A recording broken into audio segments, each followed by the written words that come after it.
J'ai fait des investigations il y a quelques mois à Cambrai, dans le Nord, et depuis les années 1900 et même avant, il y a une vieille expression à Cambrai, quand les gens sortent de leur ville, eh bien, ils disent « je vais à Saint-Ol ».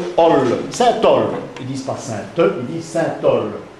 C'est une vieille expression. Quand les gens vont en vacances de Cambrai, ils partent de Cambrai, mais ils disent « cette année-ci, je vais à Saint-Ol ».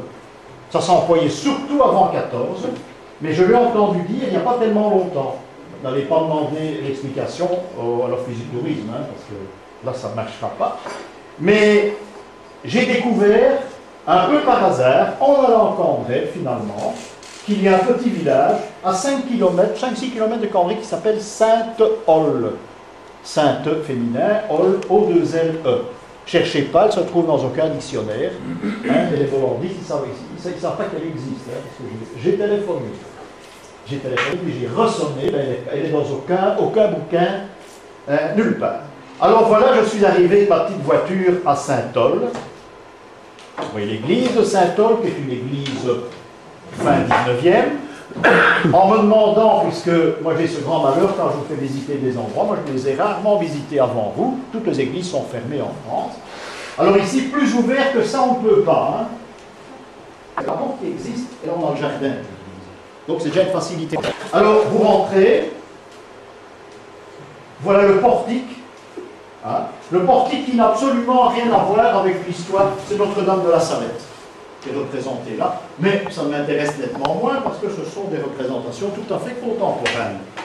Alors, quand vous vous retournez, on est dans le jardin, vous vous retournez, vous voyez l'église qui est moderne, qui a une vingtaine, 20-30 ans. Hein, voilà, qui est toute moderne. Je suis arrivé là d'ailleurs le jour des communions, ce qui est à la fois bien. Enfin, j'ai quand même dû assister à toute la cérémonie des communions, parce que je voulais rencontrer le curé, surtout après. Hein. J'ai même découvert une ancienne pierre, voilà, l'église, comme on la voit quand vous êtes devant l'église, toute moderne, hein, donc toujours avec cette vue sur la rue maintenant, et dans l'église, voilà, ça c'est à la sortie. À la sortie, eh bien, il y a un graffiti ici, qui est très curieux, qui a vraisemblablement été récupéré de l'ancienne église, en principe. En principe.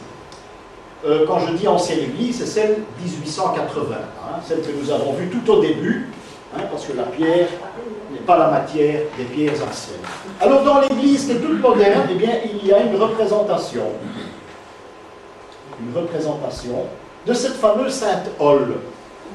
Cette fameuse Sainte Ol qui est une...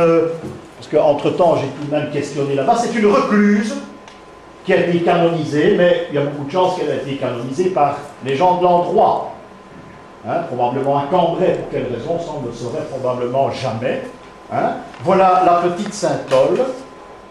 Et le responsable de l'endroit m'a affirmé qu'il y avait un pèlerinage tous les ans que les gens de Cambrai devaient faire en direction de ce village.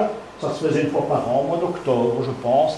Hein, je ne sais pas ce qu'elle guérit, probablement un peu tout. Et ce pèlerinage part de Cambrai. Ce qui veut dire que dans les anciens pèlerinages, il y a toujours un endroit de départ et un endroit, fatalement, d'arrivée. Pour les gens de Cambrai au siècle dernier, eh bien, ça devait un petit peu faire loin, je crois, Saint-Ol, puisque ça correspond à l'expression pour aller en vacances ou en week-end. Alors, je me suis rendu à l'église Saint-Géry, j'ai bien du tout vu. Et finalement, la dernière église que je visite, c'est la bonne. Voilà l'église qui se trouve en face du couvent des Jésuites. Et vous avez effectivement un vitrail qui est moderne dans la cathédrale de Cambrai, avec en tout petit Sainte-Ol. Je ne sais pas au calendrier, c'est pas dans le registre des saints, elle est nulle part. Hein. Et il est représenté, comme nous l'avons vu tout à l'heure, une règle dans les mains. Elle a été martyre, dit-on, c'est une recluse peut-être, elle a été martyre. Elle est en abbesse, hein, avec sa crosse, elle a été canonisée, et voilà, c'est quelqu'un d'inconnu qui occupe une place d'honneur dans la cathédrale de Cambrai. Vous voyez, parfois il faut, même en cherchant bien, on ne trouve pas. Donc le pèlerinage partait de cet endroit, de la cathédrale, et allait vers le village à 5-6 km. Hein, c'est pour vous montrer, vous démontrer plutôt qu'il y a des choses assez curieuses qui se passent. Les anciens pèlerinages dont on parle absolument plus, et c'est à la base d'une expression, hein, dans le dialecte de Cambrai, que j'ai pu retrouver trace de ce pèlerinage. Maintenant, l'étymologie, c'est un prénom nordique. Hein. Ça, c'est encore plus mystérieux, parce que Ol, c'est un prénom nordique. En principe, ça pouvait être Olla aussi à l'origine, mais c'est nordique de toute façon. Donc il doit y avoir un rapport, peut-être, mais là j'ai peut-être un petit peu loin, c'est gratuit, peut-être avec une divinité celtique qui se trouve là, qui doit avoir un nom ressemblant, ou une fonction ressemblante, je ne sais pas. Là, c'est tout de même un petit peu se lancer.